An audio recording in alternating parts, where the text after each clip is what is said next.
Pleasing Chinese taste buds. Now this is thoughtful.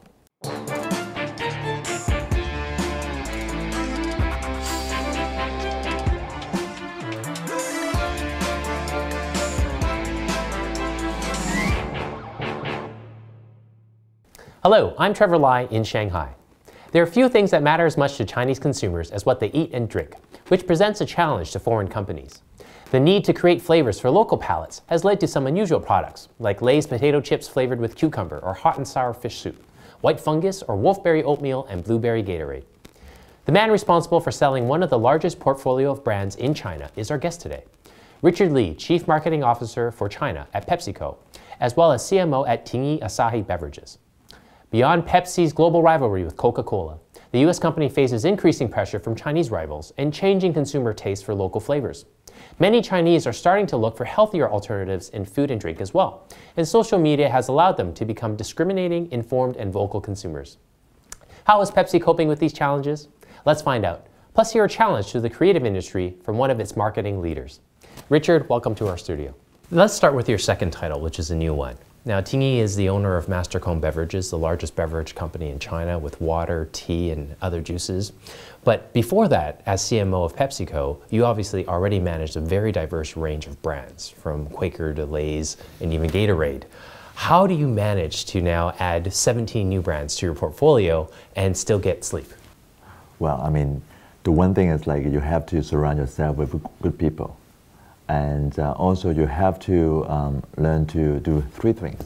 First you have to prioritize based on importance, and also you have to focus on things that you can add value, and to leverage. You have to leverage with a lot of resources from both within the company and outside.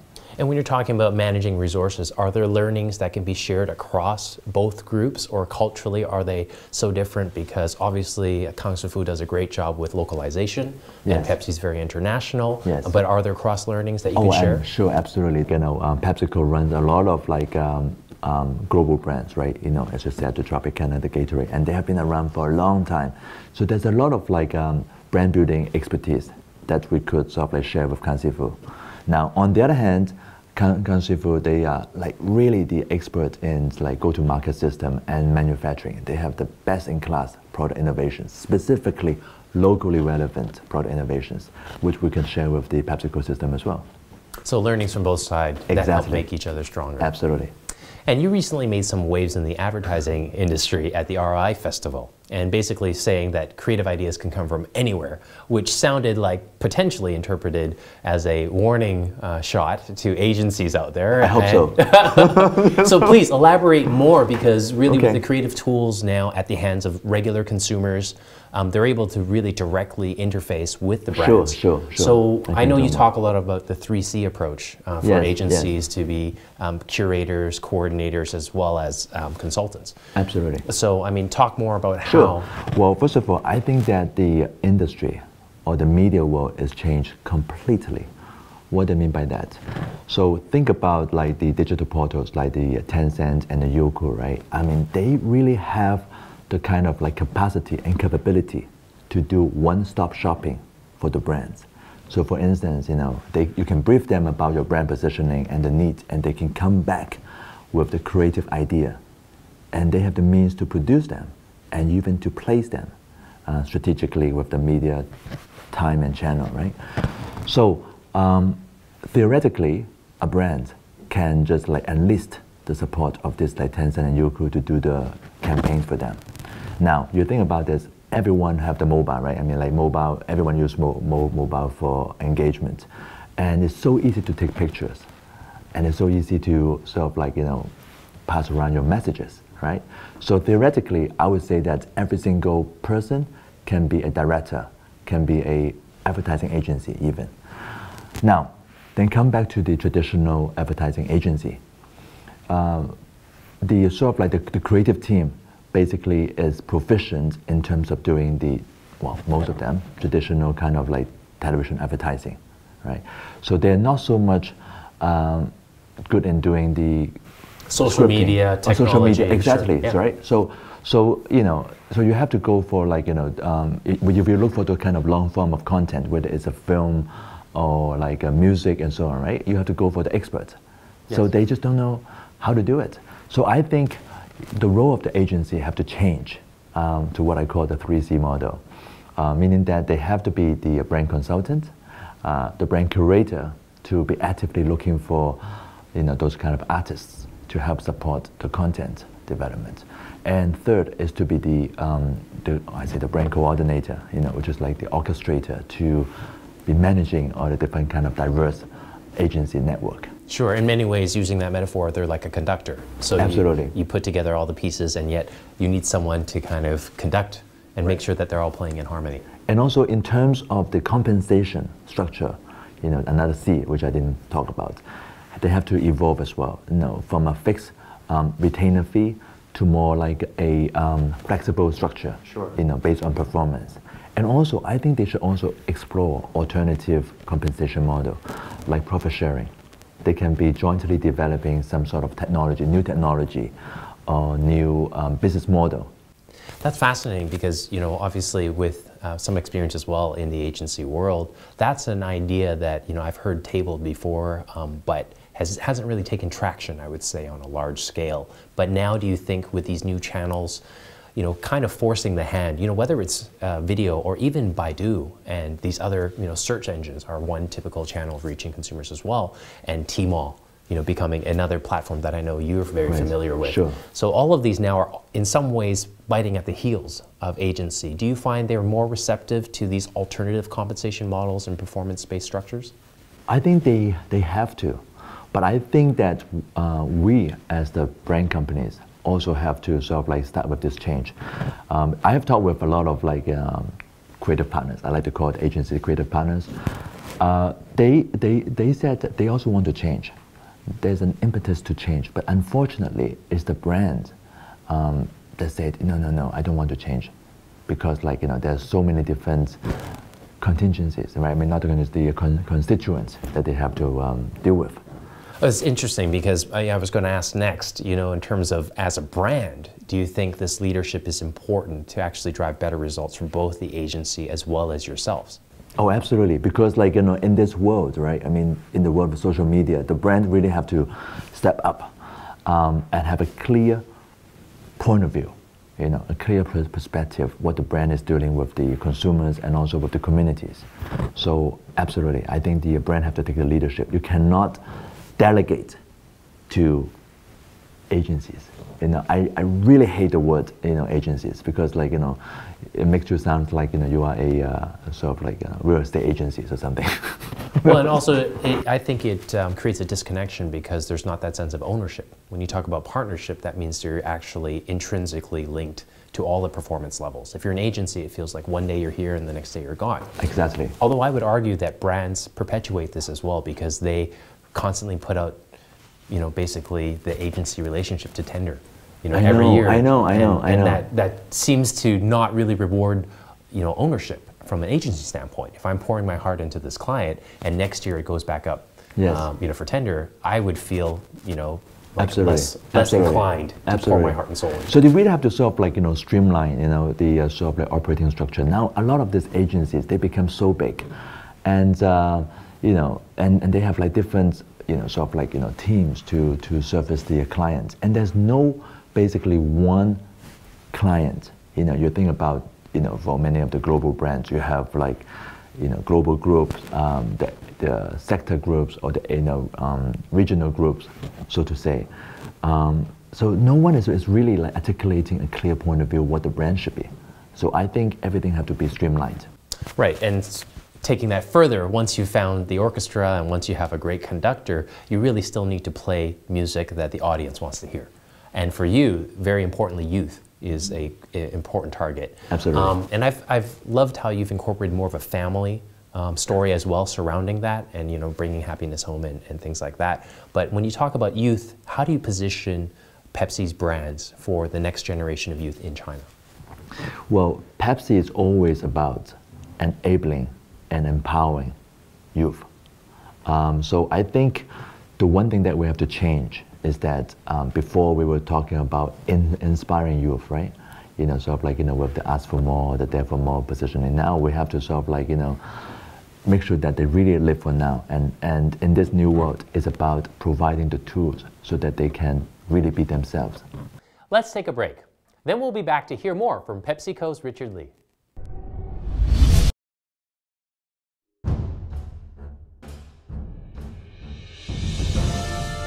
Yeah, every Wednesday I get the email, as I'm sure many people do, from Thoughtful China, this week's episode.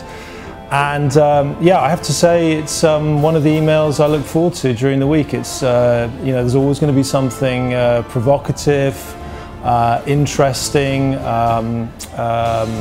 topical. So I think it's a great show. I think normally the team have done a brilliant job, and if you don't watch it, I'd really encourage you to do so. It's very good.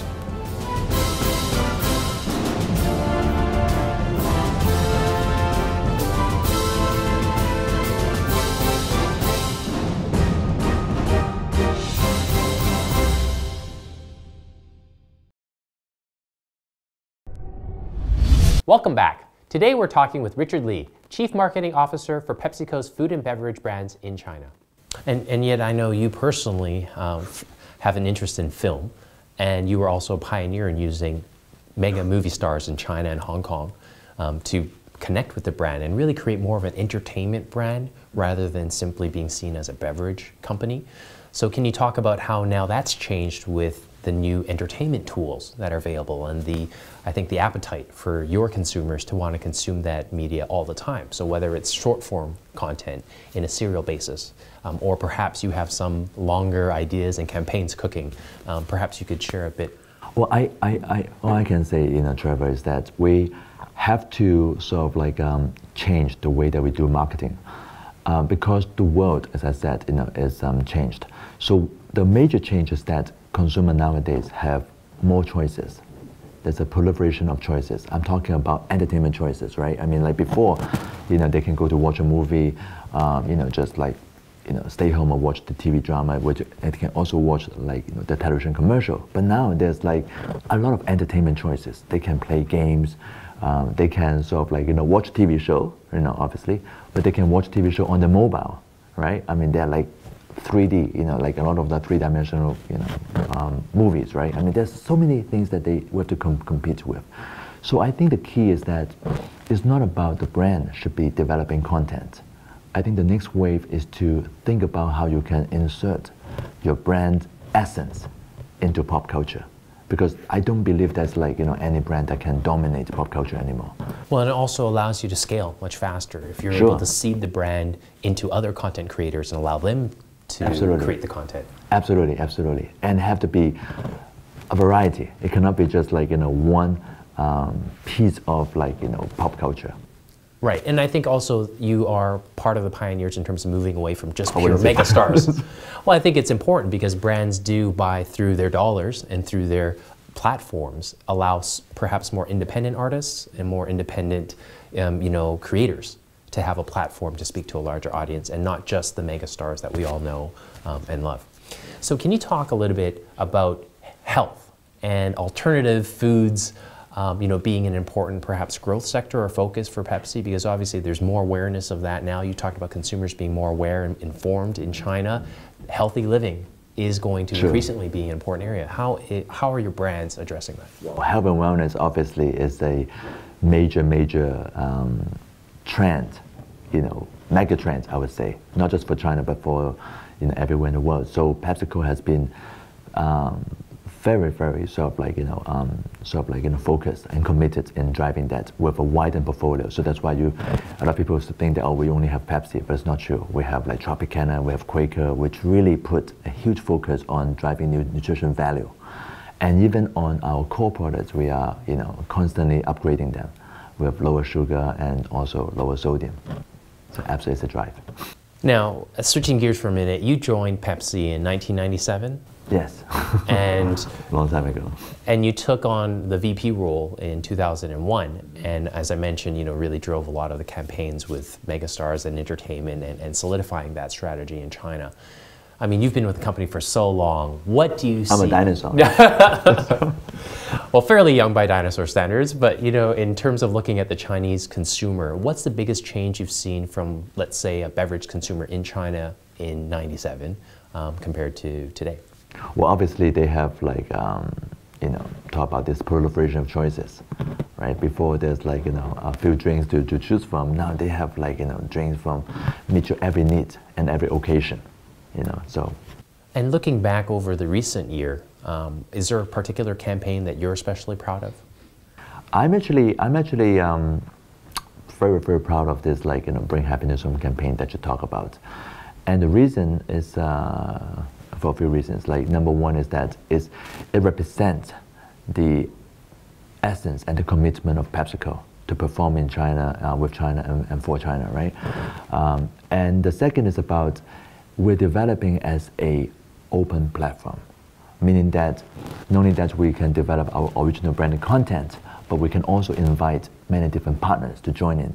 Just this year, we worked with Baidu to sort of like developing targeted search for people for train tickets. We work with like Tencent to have like personalized greetings for the consumers to send to the loved one. And also we work with Tmall to have this micro donation for the impoverished mothers around the nation.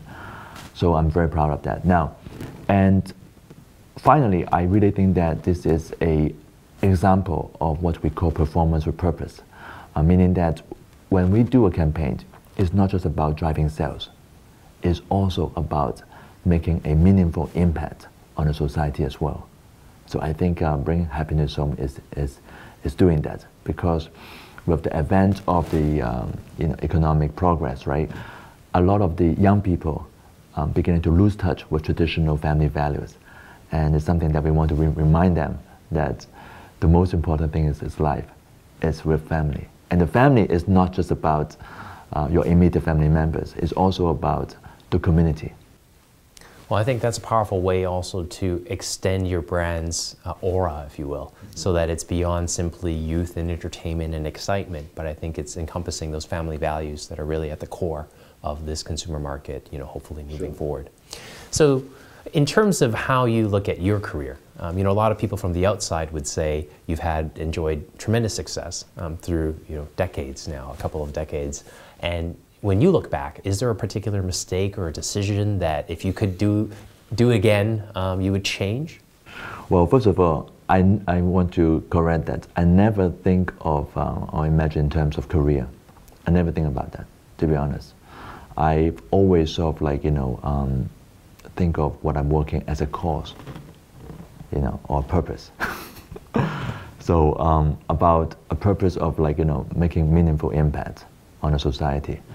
Now, if you talk about the mistake, interesting question. I think, you know, in my early years, probably I think about, you know, sort of like, you know, making money, you know, as part of the sort of like the game as well, you know, like, you know, but I realized that this is not it. Because like, you know, you may be making a lot of money, but then do you really get happiness, you know, and also are you really making a meaningful impact? And at the end of the day, you know, you can only like, you know, spend too much, right? Right. And then exploring this sense of purpose, do you think there will be a time in your life then that you'll maybe refocus back on some of your creative interests, whether it's in filmmaking, you know, or in telling stories? But I'm doing that, right? But I'm doing that already. Sure. So that's the key, you see, and that's what I've learned, is that like years ago, I've always dreamed of being a film director. I wanted to go to film school. And at the end, I couldn't do it because of like pressure from my parents. But you know what? At the end of the day, you know, you can still do it if you truly sort of like know what you want. You know, like, you know, you can manifest your dreams in different ways, like what I'm doing now with Pepsi or with like Tingyi. Right? Yes, and I got to work with like so many sort of like, you know, creative people, including you, right? You know.